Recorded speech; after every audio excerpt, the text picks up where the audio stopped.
ಸಾಕಷ್ಟು ನಿರೀಕ್ಷೆ ಇಟ್ಟಿದ್ದೀರಿ ಸರ್. ಹೌದು. ನಿರೀಕ್ಷೆಗೆ ವಿರುದ್ಧವಾದಂಥ ಫಲಿತಾಂಶ ಬಂದಿದೆ.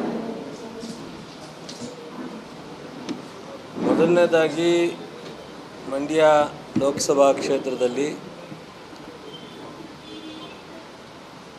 ಕಳೆದ 2-3 ತಿಂಗಳು 8 ವಿಧಾನಸಭಾ ಕ್ಷೇತ್ರದ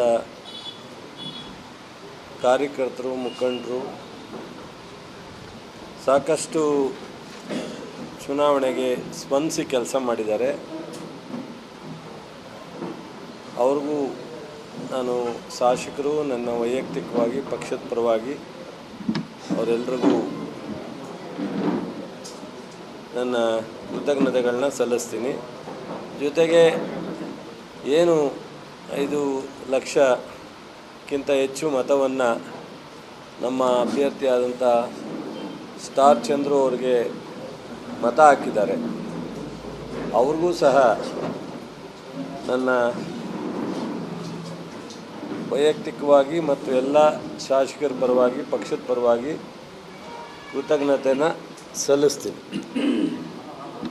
ಸೊ ಭಾಳ ನಿರೀಕ್ಷೆ ಇಟ್ಟಿದ್ದು, ನಿರೀಕ್ಷೆಯನ್ನು ಇಡಲಿಕ್ಕೆ ಕಾರಣ ಇತ್ತು. ನಾವು ಚುನಾವಣೆ 2018ರಲ್ಲಿ ಭಾಳ ಅಂತರದಿಂದ ನಾವು ಸೋಲನ್ನು ಈ ಜಿಲ್ಲೆಯಲ್ಲಿ ಲೋಕಸಭಾ ಕ್ಷೇತ್ರದಲ್ಲಿ ನೋಡಿದ್ದು.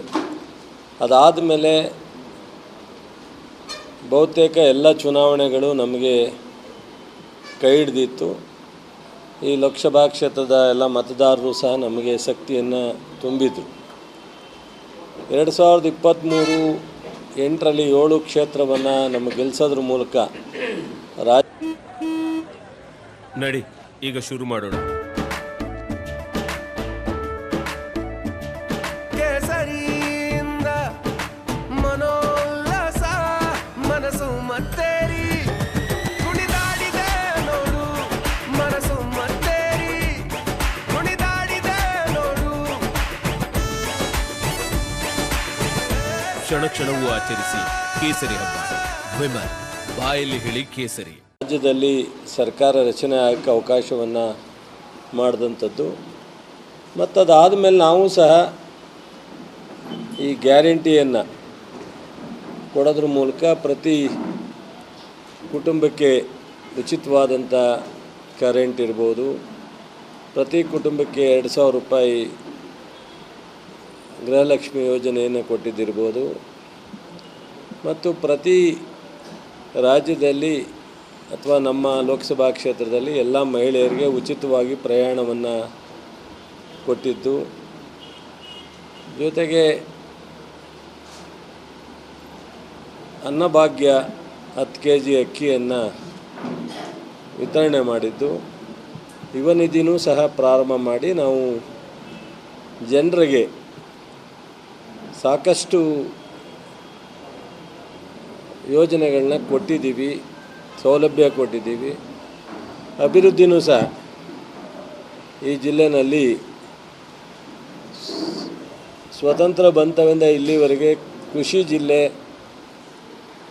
ರೈತರ ಪ್ರಧಾನವಾದಂಥ ಜಿಲ್ಲೆ ಅಂತ ಹೇಳಿದ್ರು ಯಾರೂ ಸಹ ಕೃಷಿ ಯೂನಿವರ್ಸಿಟಿಯನ್ನು, ಅಗ್ರಿಕಲ್ಚರ್ ಯೂನಿವರ್ಸಿಟಿನ ಪ್ರಸ್ತಾಪ ಮಾಡೋಕ್ಕಾಗಿರಲಿಲ್ಲ.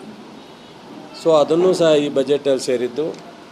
ಮತ್ತು ಜಯಚಾಮರಾಜೇಂದ್ರ ಒಡೆಯವರು ಕಟ್ಟಿದಂಥ ಶುಗರ್ ಫ್ಯಾಕ್ಟ್ರಿ ಮುಚ್ಚೋಗೋಂಥ ಹಂತದಲ್ಲಿ ಅನೇಕ ಬಾರಿ ನಾವು ಅದಕ್ಕೆ ಜೀವವನ್ನು ಕೊಡ್ತಿದ್ದ ಪ್ರಯತ್ನ ಮಾಡಿದರೂ ಒಂದು ಹೊಸ ಶುಗರ್ ಫ್ಯಾಕ್ಟ್ರಿಯನ್ನೇ ಮಾಡ್ತೀವಿ ಅನ್ನೋ ಒಂದು ಪ್ರಸ್ತಾವನೆಯನ್ನು ಬಜೆಟಲ್ಲಿ ಘೋಷಣೆ ಮಾಡಿರೋದು.